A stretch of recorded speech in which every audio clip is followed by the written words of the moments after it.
ভিডিওতে আমরা ইংলিশ গ্রামারের খুবই বেসিক কিন্তু important topic parts of speech আলোচনা করব।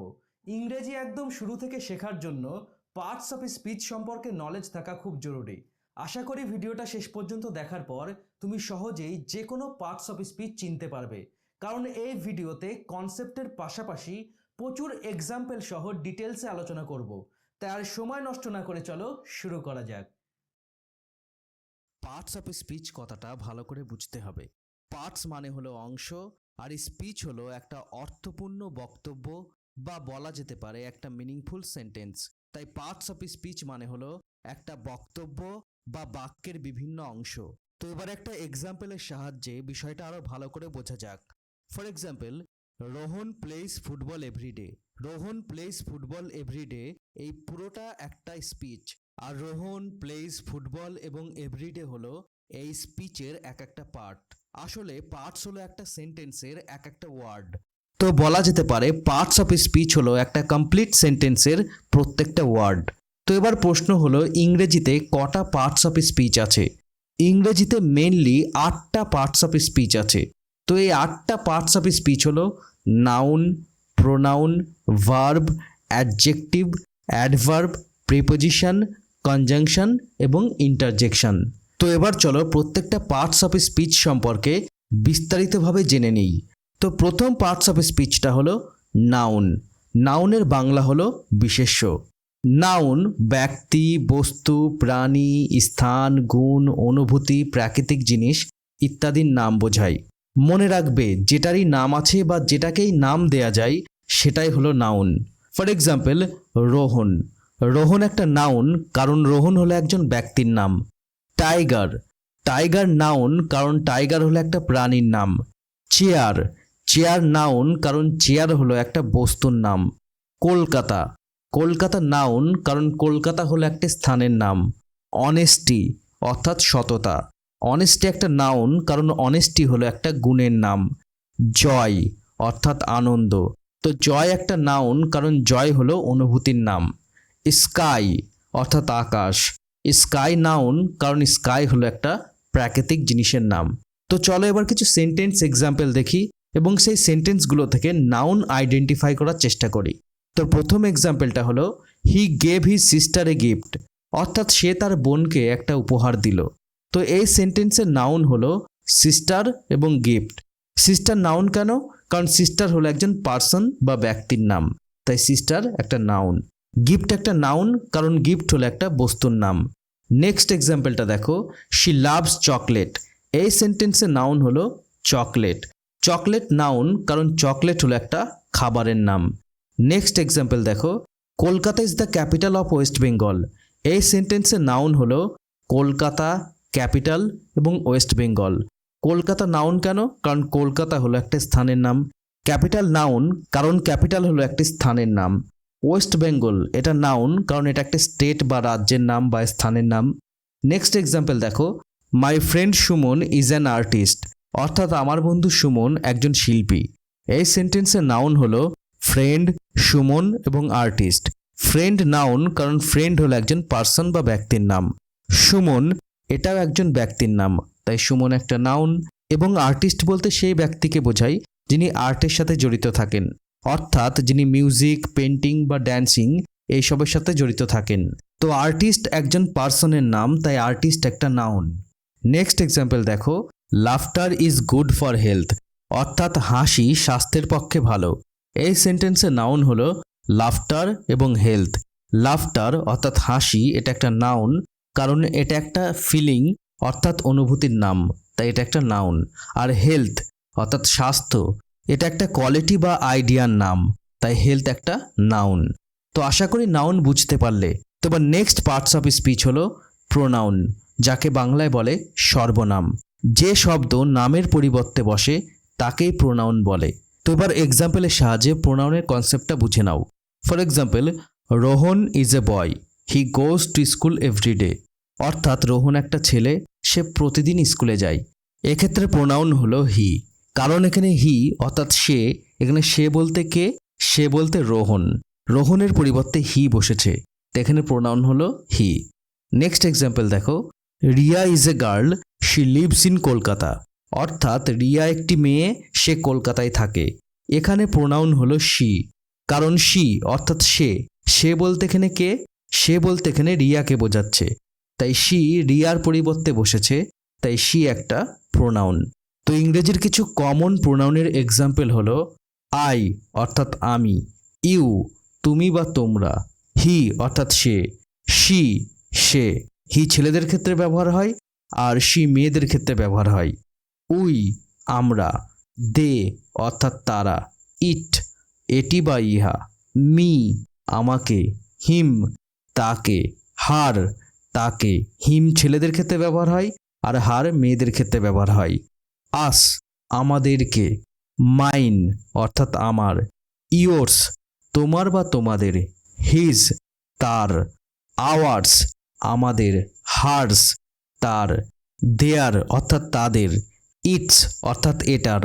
এগুলো ছাড়াও আরও অনেক প্রোনাউন আছে।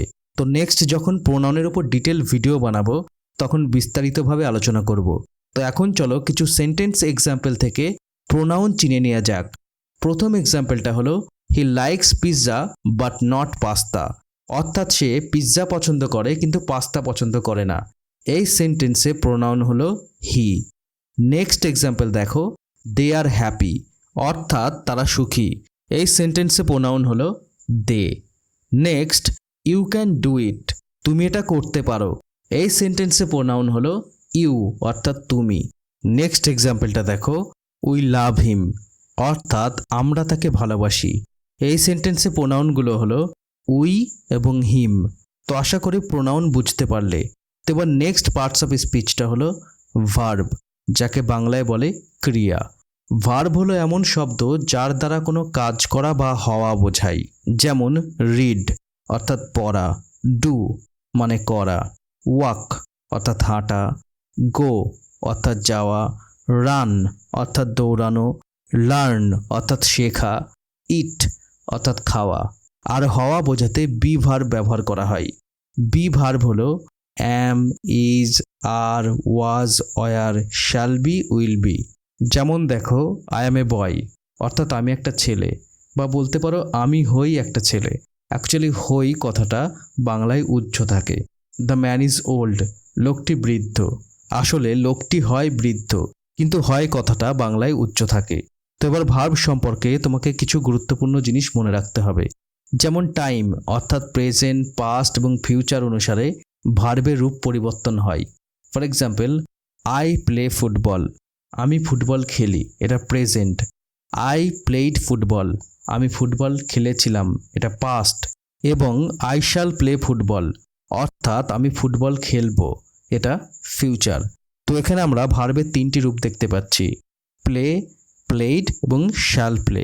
তাই মনে রাখতে হবে ভার্ব টাইম অর্থাৎ সময় অনুসারে পরিবর্তিত হয়, আর সময় অনুসারে ভার্বের এই পরিবর্তনকেই ইংরেজিতে বলা হয় টেন্স। তো এবার ভার্ব সম্পর্কে দ্বিতীয় যে জিনিসটা মনে রাখতে হবে সেটা হলো পার্সন, অর্থাৎ বাংলায় যেটাকে পুরুষ বলে। তো ইংরেজিতে তিনটি পার্সন আছে, ফার্স্ট পার্সন, সেকেন্ড পার্সন এবং থার্ড পার্সন। এই পার্সন অনুসারে ভার্বের রূপের পরিবর্তন হয়। For example, I eat rice, he eats rice, Rohan eats rice. এখানে দেখো হি এর পরে এবং রোহনের পরে ইটের সাথে এস যোগ হয়েছে, অর্থাৎ ইটস হয়েছে। অ্যাকচুয়ালি এখানে পার্সন অনুসারে ভার্বের রূপের পরিবর্তন হয়েছে। তো ভার্ব সম্পর্কে তোমাকে আরও একটা গুরুত্বপূর্ণ জিনিস মনে রাখতে হবে, সেটা হলো নাম্বার, অর্থাৎ বাংলায় যেটাকে বচন বলে। তো ইংরেজিতে দুটো নাম্বার আছে, সিঙ্গুলার নাম্বার আর প্লুরাল নাম্বার। তো এই নাম্বার অনুসারে ভার্বের রূপের পরিবর্তন হয়। যেমন দেখো, হি ইজ এ স্টুডেন্ট, অর্থাৎ সে একজন ছাত্র। দে আর স্টুডেন্টস, অর্থাৎ তারা ছাত্র। এখানে দেখো হি এর পরে ইজ বসেছে আর দে এর পরে আর বসেছে। হি সিঙ্গুলার, তাই হি এর পরে ইজ বসেছে, আর দে প্লুরাল, তাই দে এর পরে আর বসেছে। অ্যাকচুয়ালি ইজ এবং আর দুটোই হলো বি ভার্ব, কিন্তু দেখো নাম্বার আলাদা হয়, ভার্বের রূপেরও পরিবর্তন হয়েছে। তো চলো এবার কিছু সেন্টেন্স এক্সাম্পল থেকে ভার্ব আইডেন্টিফাই করি। প্রথম এক্সাম্পলটা হলো শি ব্রোক দ্য গ্লাস, অর্থাৎ সেই গ্লাসটা ভাঙলো। এই সেন্টেন্সে ভার্ব হলো ব্রোক, অর্থাৎ ভাঙলো, কারণ ভাঙলো বা ভাঙা এটা একটা কাজ। নেক্সট এক্সাম্পল দেখো, he wrote a letter to his friend, অর্থাৎ সে তার বন্ধুকে একটা চিঠি লিখল। এই সেন্টেন্সে ভার্ব হলো রোট, অর্থাৎ লিখল, কারণ লেখা একটা কাজ। নেক্সট দেখো, আই নো দ্যাট, আমি সেটা জানি। তো এই সেন্টেন্সে ভার্ব হলো নো, অর্থাৎ জানি বা জানা, জানা একটা কাজ। নেক্সট দেখো, দ্য ম্যান ইজ লাফিং, অর্থাৎ লোকটি হাসছে। এই সেন্টেন্সে ইজ এবং লাফিং এই দুটোই ভার্ব। এক্ষেত্রে লাফিং হলো মেন ভার্ব এবং ইজ হলো হেল্পিং ভার্ব। লাফিং অর্থাৎ হাসছে, হাসা একটা কাজ, আর এই মেন ভার্বের অ্যাকশনটাকে পারফর্ম করতে ইজ হেল্প করছে, তাই ইজ এখানে হেল্পিং ভার্ব। আসলে ভার্ব অনেক রকম হয়, main verb, helping verb, auxiliary verb, phrasal verb, modal verb, অনেক রকমের ভার্ব হয়। নেক্সট এক্সাম্পল দেখো, উই লাভ আওয়ার কান্ট্রি, আমরা আমাদের দেশকে ভালোবাসি। তো এই সেন্টেন্সে ভার্ব হলো লাভ, অর্থাৎ ভালোবাসি বা ভালোবাসা, ভালোবাসাও একটা কাজ। তো মোটামুটিভাবে এটা জেনে রাখো, যে শব্দ দ্বারা কোনো কিছু করা বা অ্যাকশন বোঝাবে সেটাই হলো ভার্ব। তো আশা করি ভার্ব কি বুঝতে পারলে। এবার আমরা দেখে নেব next parts of speech, adjective. অ্যাডজেক্টিভকে বাংলায় বলে বিশেষণ। যে শব্দ দ্বারা নাউন বা প্রোনাউনের দোষ, গুণ, সংখ্যা, পরিমাণ, অবস্থা ইত্যাদি প্রকাশ করা হয় তাকে অ্যাডজেক্টিভ বলে। তো এবার কিছু এক্সাম্পলের সাহায্যে অ্যাডজেক্টিভের কনসেপ্টটা ভালো করে বুঝে নাও। For example, Mr Roy is a good person, অর্থাৎ মিস্টার রয় একজন ভালো মানুষ। এখানে অ্যাডজেক্টিভ হলো গুড। গুড অর্থাৎ ভালো। মিস্টার রয় কেমন মানুষ? ভালো মানুষ। এখানে গুড ওয়ার্ডটা মিস্টার রয়ের গুণ প্রকাশ করছে, তাই এখানে গুড একটা অ্যাডজেক্টিভ। নেক্সট দেখো, রোহন ইজ অ্যান ইন্টেলিজেন্ট বয়, অর্থাৎ রোহন একজন বুদ্ধিমান ছেলে। এখানে দেখো ইন্টেলিজেন্ট অর্থাৎ বুদ্ধিমান, এটা একটা অ্যাডজেক্টিভ, কারণ এখানে ইন্টেলিজেন্ট ওয়ার্ডটা দ্বারা গুণ বোঝানো হচ্ছে, তাই ইন্টেলিজেন্ট একটা অ্যাডজেক্টিভ। নেক্সট দেখো, হি ইজ অনেস্ট, সে সৎ। এখানে দেখো অনেস্ট ওয়ার্ডটা দ্বারা কোয়ালিটি বা গুণ বোঝানো হচ্ছে, সে কেমন না সে সৎ, তাই এখানে অনেস্ট ওয়ার্ডটা একটা অ্যাডজেক্টিভ। নেক্সট দেখো, হি ইজ রুড, অর্থাৎ সে কর্কশ বা বলতে পারো সে অভদ্র। তো এখানে দেখো রুড ওয়ার্ডটা দ্বারা দোষ বোঝানো হচ্ছে, সে কেমন, সে রুড, তাই এখানে রুড ওয়ার্ডটা একটা অ্যাডজেক্টিভ। তো এবার কিছু কমন ইংলিশ অ্যাডজেক্টিভ জেনে রাখো যেগুলোর দ্বারা দোষ বোঝানো হয়। যেমন অফুল অর্থাৎ ভয়ানক, ডার্টি অর্থাৎ নোংরা, ফেক অর্থাৎ নকল, গ্রিডি অর্থাৎ লোভী, হরিবল ভয়ঙ্কর, ইগনোরেন্ট অর্থাৎ অজ্ঞ বা মূর্খ, লেজি অর্থাৎ অলস। তো এবার নেক্সট এক্সাম্পলটা দেখো, he can it 5 eggs at a time, অর্থাৎ সে একবারে 5টা ডিম খেতে পারে। এখানে দেখো 5 ওয়ার্ডটা এগস অর্থাৎ ডিমের সংখ্যা বোঝাচ্ছে, এখানে 5 ওয়ার্ডটা একটা অ্যাডজেক্টিভ। নেক্সট দেখো, there are only 3 students in the class, ক্লাসে মাত্র 3জন ছাত্র রয়েছে। তো এই সেন্টেন্সে দেখো 3 এই ওয়ার্ডটা স্টুডেন্টস অর্থাৎ নাউনের সংখ্যা বোঝাচ্ছে, তাই এখানে 3 একটা অ্যাডজেক্টিভ। নেক্সট এক্সাম্পল দেখো, he secured the 3rd position in the quiz competition, অর্থাৎ সে কুইজ প্রতিযোগিতায় 3য় স্থান অধিকার করেছে। তো এই সেন্টেন্সে দেখো 3rd এই ওয়ার্ডটা একটা সংখ্যা বোঝাচ্ছে, এখানে 3rd একটা অ্যাডজেক্টিভ। তো কিছু কমন অ্যাডজেক্টিভ জেনে রাখো যেগুলোর দ্বারা সংখ্যা প্রকাশ করা হয়। যেমন সিঙ্গেল, একটা জিনিসের ক্ষেত্রে সিঙ্গেল কথাটা ব্যবহার করা হয়। ডাবল, দুটোর ক্ষেত্রে ডাবল ব্যবহার করা হয়। ট্রিপল, 3টের ক্ষেত্রে ট্রিপল কথাটা ব্যবহার করা হয়। সাম অর্থাৎ কিছু, এটাও কিন্তু একটা সংখ্যা। মেনি অনেক, এবং ফিউ কিছু। ইচ অর্থাৎ প্রত্যেক। এভরি এটা মানেও প্রত্যেক। তো এগুলো সবই অ্যাডজেক্টিভ। নেক্সট এক্সাম্পলটা দেখো, ডোন্ট অ্যাড মাচ সুগার, অর্থাৎ বেশি চিনি দিও না। তো এই সেন্টেন্সে দেখো মাচ এই ওয়ার্ডটা সুগার অর্থাৎ চিনির পরিমাণ বোঝাচ্ছে, তাই মাচ ওয়ার্ডটা একটা অ্যাডজেক্টিভ। নেক্সট এক্সাম্পল দেখো, there is little water in this glass, অর্থাৎ এই গ্লাসে সামান্য জল আছে। এই সেন্টেন্সে দেখো লিটিল ওয়ার্ডটা ওয়াটার অর্থাৎ জলের পরিমাণ বোঝাচ্ছে, এখানে লিটিল একটা অ্যাডজেক্টিভ। নেক্সট এক্সাম্পল দেখো, she has enough money to buy new car, অর্থাৎ তার কাছে গাড়ি কেনার যথেষ্ট টাকা আছে। তো এই সেন্টেন্সে দেখো এনাফ অর্থাৎ যথেষ্ট, এই ওয়ার্ডটা মানি অর্থাৎ টাকার পরিমাণ বোঝাচ্ছে। তাই এখানে এনাফ এই ওয়ার্ডটা একটা অ্যাডজেক্টিভ। তো এমন আরও কিছু কমন অ্যাডজেক্টিভ জেনে রাখো যেগুলোর দ্বারা পরিমাণ বোঝানো হয়। যেমন হোল, WHOLE হোল অর্থাৎ পুরোটা বা আমরা যেটাকে গোটা বলি। সাফিসিয়েন্ট অর্থাৎ যথেষ্ট, অল অর্থাৎ সব, মোর অর্থাৎ বেশি। তো এগুলো সবই পরিমাণ বোঝায়, তাই এগুলো সবই অ্যাডজেক্টিভ। তো আশা করি অ্যাডজেক্টিভ বুঝতে পারলে। তো এবার নেক্সট পার্টস অফ স্পিচ হলো অ্যাডভার্ব, যেটাকে বাংলায় বলে ক্রিয়া বিশেষণ বা বিশেষণের বিশেষণ। অ্যাডভার্ব মূলত ভার্ব এবং অ্যাডজেক্টিভ বা বলতে পারো নাউন প্রোনাউন ছাড়া অন্য সকল পার্টস অফ স্পিচকে মডিফাই করে অতিরিক্ত তথ্য দেয়। অ্যাডভার্বকে অ্যাডজেক্টিভের সাথে ঘুলিয়ে ফেললে চলবে না। অ্যাডজেক্টিভ নাউন প্রোনাউনের দোষগুণ বিচার করে, আর অ্যাডভার্ব মূলত ভার্ব এবং অ্যাডজেক্টিভের দোষগুণ বিচার করে। অ্যাডভার্বের নামটা দেখলেই বুঝতে পারবে।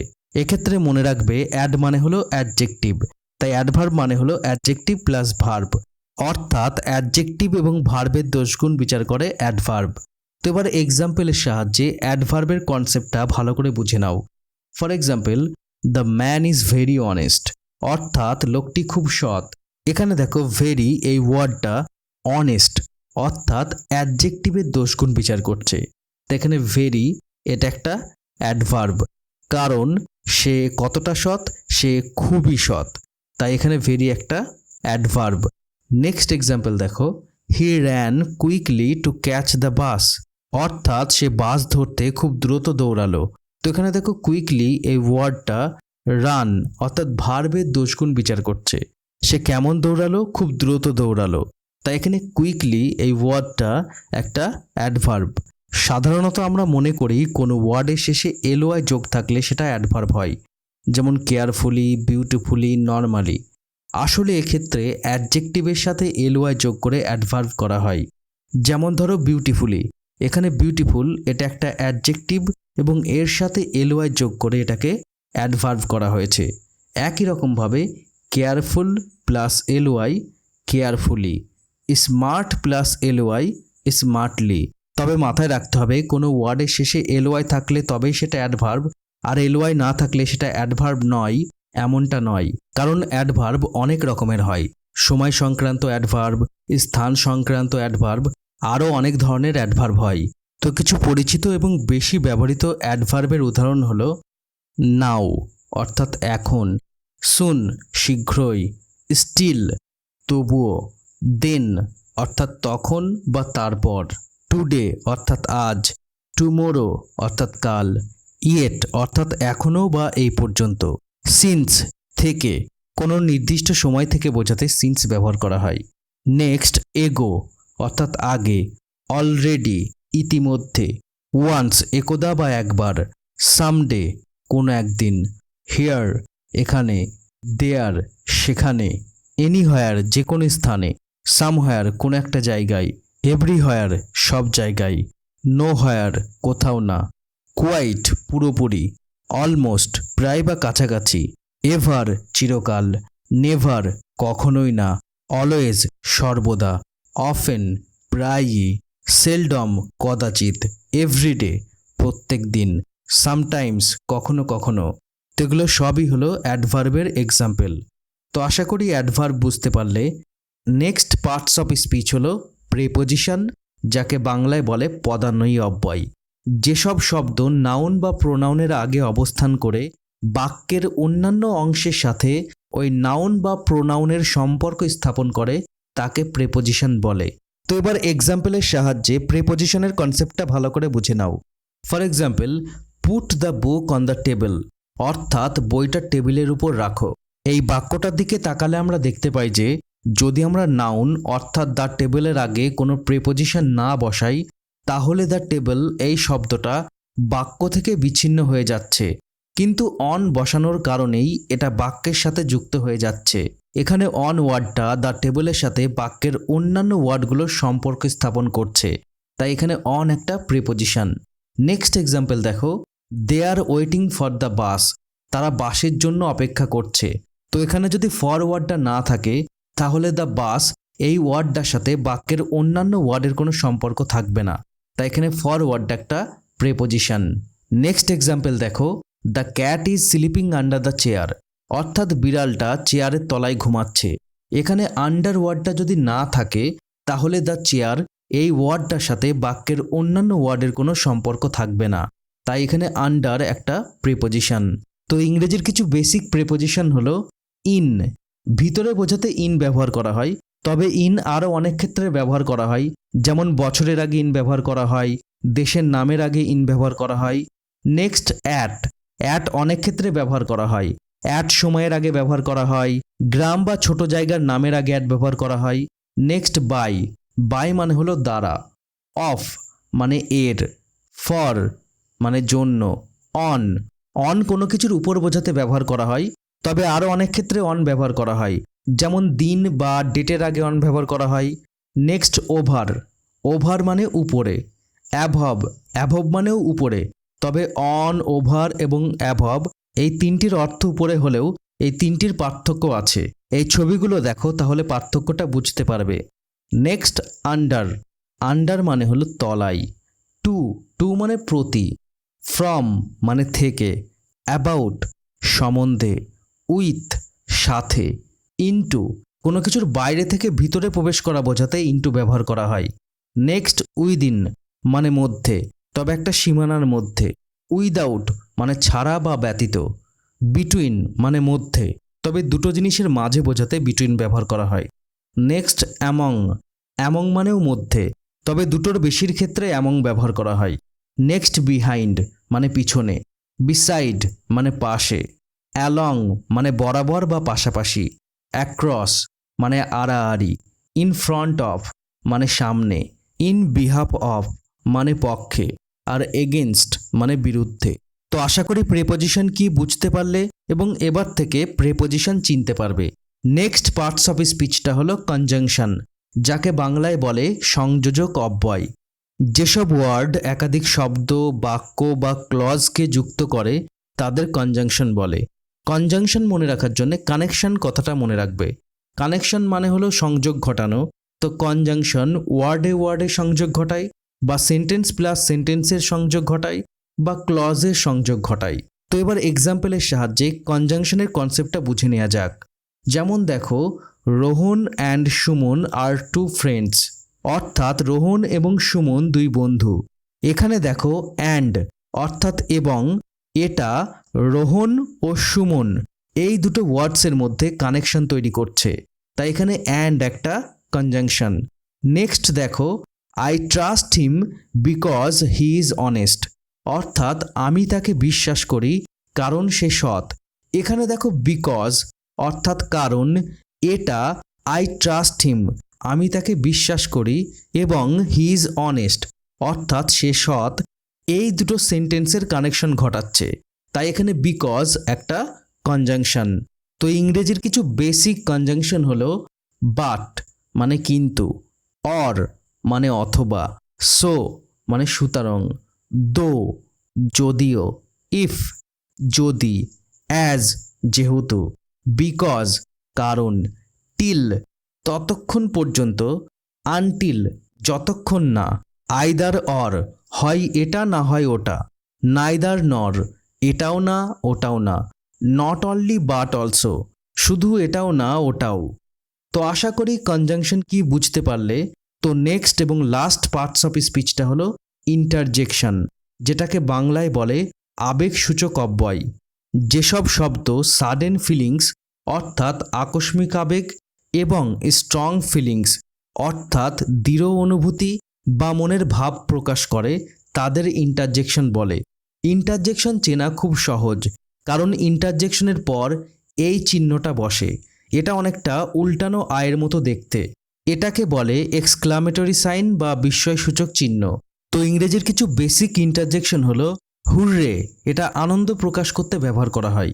For example, hurray we have won the match, কি আনন্দ আমরা ম্যাচটা জিতে গেছি।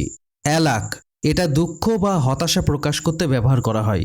For example, alack his father is no more, তার বাবা নেই।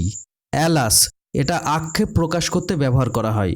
For example, alas the storm destroyed their crops and left them with nothing to eat. ঝড়টা তাদের সমস্ত ফসল নষ্ট করে দিল এবং তাদের খাওয়ার জন্য আর কিছুই থাকলো না। নেক্সট, ব্রাভো, এটা উৎসাহ প্রকাশ করতে ব্যবহার করা হয়। For example, bravo, you played well, সাবাস, তুমি খুব ভালো খেলেছ। নেক্সট, ওয়াও, এটা সারপ্রাইজ প্রকাশ করতে ব্যবহার করা হয়। হুশ, এটা কাউকে সতর্ক করতে ব্যবহার করা হয়। হেই, এটা কারোর অ্যাটেনশন বা মনোযোগ আকর্ষণ করতে ব্যবহার করা হয়। এছাড়া আরও কয়েকটা ইন্টারজেকশন হলো হা হা, আউচ, ও নো এবং উপস। তো আশা করি ইন্টারজেকশন বুঝতে পারলে।